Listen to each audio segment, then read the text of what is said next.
Hey everybody, me and Dean back at you with another video, and today we are into episode 5 of BC versus the World. And if this was a best of 7 series, it could be over tonight. If you've been following along, BC's not doing that well. I have put them in a couple of difficult situations, I admit, but all I'm trying to do is create a fair comparison. If you haven't been following along, this is your first time, thanks for checking it out. We are tasting some BC wines against wines anywhere else in the world. I'm trying to keep them as close to being the same as I can. In this case, these are both Chenin Blanc from 2019, one from British Columbia, Road 13 is the winery. This is Ken Forrester 2019 Old Vine Reserve Chenin Blanc from South Africa. This is really easy to find in BC liquor stores. I think it's about 20 bucks. I'm sure it's pretty easy to find anywhere. And this one, I think, is also easy to find at BC liquor stores, I think. I could be wrong with that. Get it from the winery, though. It's $24, $25, I think. So, I've got the two wines poured here. Before I taste it, I'm going to get my wife to come in here, and because I want to taste them blind. I don't want to know which one's which. I'm going to get her to come in here and switch them or not, and then she's going to hold up a little sign in front of the screen so you know which one I'm tasting before I do. And I'll try and guess which is which. I think I'll be able to do that, maybe. But ultimately, I'm going to tell you which one I like better. I have tasted these wines before, although not really recently. I didn't go back to look and see what scores I gave them, because I don't want to remember what I liked better last time I tasted them. I suspect BC's going to do well here, but I thought that before and they didn't. So let's find out, shall we?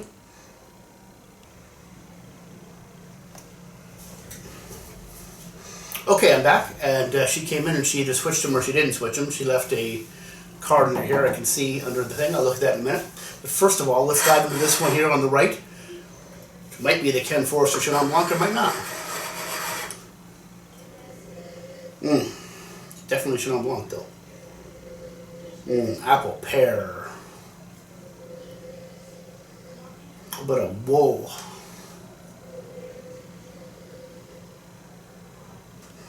A bit of stone fruit, I think.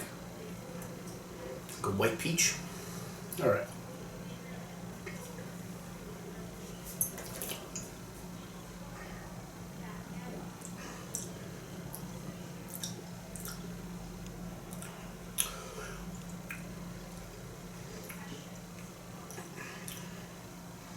More so.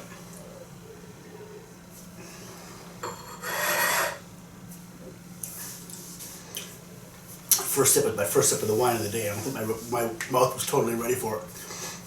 Always should have a good sip first before you do this. Okay, so that's a delicious wine. It is really fruity, a little bit of minerality, stone fruit, apple, pear, everything you get on the nose and on the palate too. That's good. It's delicious.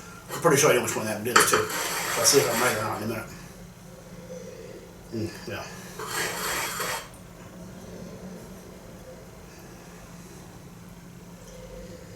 So some of the same characteristics as this one, but a little bit less of the wool. A little bit less, I guess what we might call a traditional Chenin Blanc, maybe.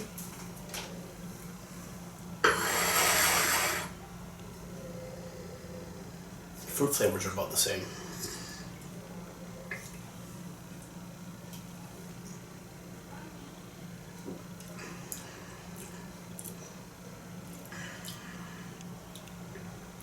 Yeah, that's, okay, those are both really good wines. Again, this is kind of what I wanted when I started doing this series. I wanted them to be a tough decision. I think 3 of the 4 I've done already were not that tough. But the only one that was really tough is one, the BC one, which was the first one. And that was really close. And the other 3 were not nearly as close. Despite the fact that BC wines were all good. They were up against unfair competition, I guess. So here,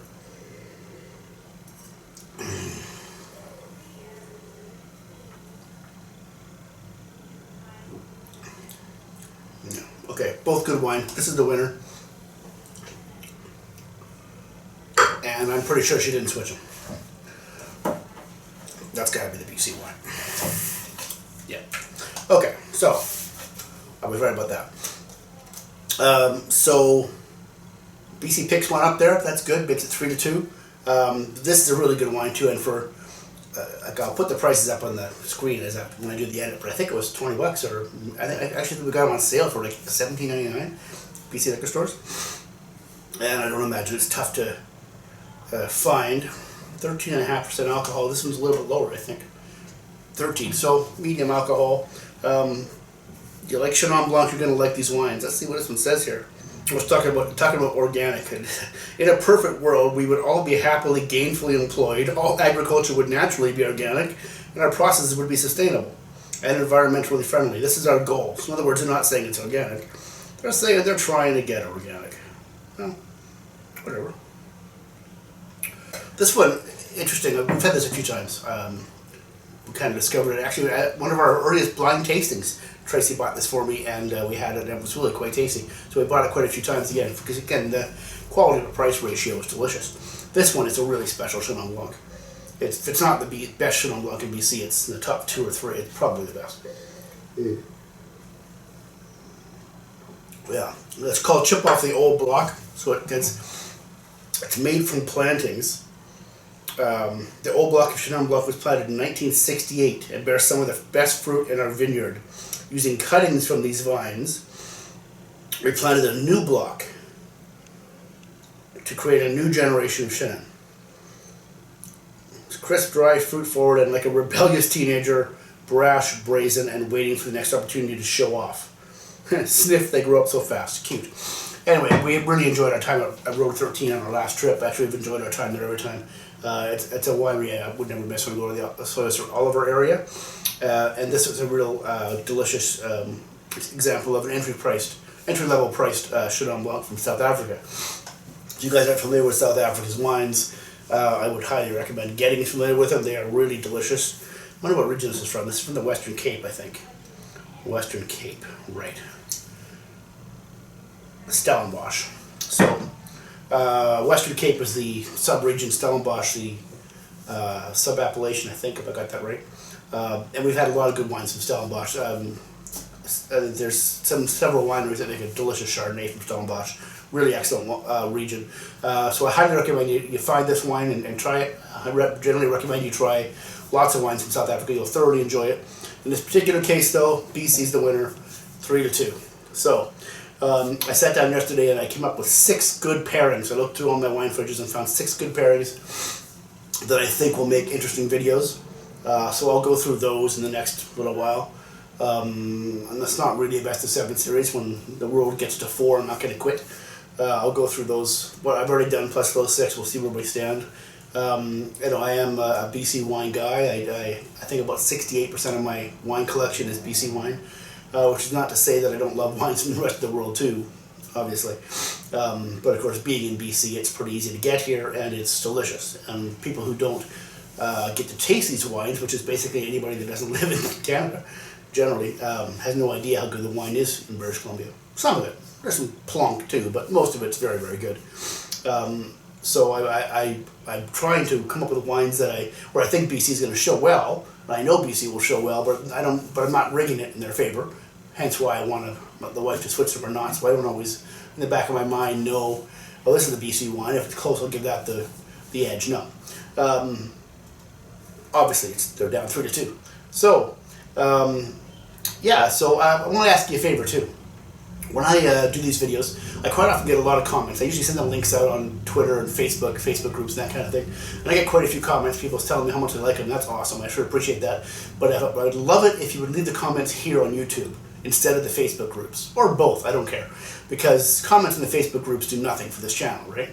And, it sounds so stupid. I mean, who cares if there's a comment or two on a video that 100 or 50 or 100 people are watching, but it matters for the YouTube that their algorithms, comments, subscriptions, likes, all that stuff that really shouldn't be that important is important to them.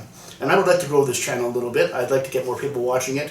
I don't have any delusions of grandeur that this is going to be my full-time job or anything, but I think I have something to offer. People are watching it and enjoying these videos. I would like to be able to keep doing this and have people watching them that aren't all from the tiny little group of Facebook and VIP wine people that we have on Facebook groups.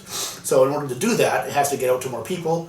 people search for wine or wine reviews on YouTube, my channel doesn't come anywhere near coming up because there's lots that get way more views and comments and likes and all that stuff. So if you could, do me a favor, give the video a like, subscribe to the channel, and comment. You tell me you liked it or tell me you didn't like it. Tell me what you think of the new titles that I've got up. This is on the second video with those new titles. I was working on those for a while, trying to figure out something that was good and something that, believe it or not, one of the biggest problems for doing any kind of a musical interlude or any music in a video is that it gets a copyright claim. Now, I'm not making any money off these videos, but if I ever were to, YouTube would stop it because there's, like, I did a video a little while ago that had the Star Wars theme, and there's a note on my account saying there's a copyright claim. Doesn't matter. It doesn't affect anybody from watching it. But if I were earning income from this, there would be a copyright claim on that video, and I wouldn't be able to earn on it. It doesn't matter. But finding the right music to put in here that is not copyrighted was a little more challenging than you might think. Hence why it took me like 33 videos to find the title of music I was hoping for. Anyway, so again, leave me a comment. Let me know you like it or don't like it. Let me know what you like about the video or didn't like about it. That's okay. And until then, thanks so much for watching, guys. And I'm going to polish these off before the wife even finishes her work. Drink great wine. Talk to you next time. Bye, guys.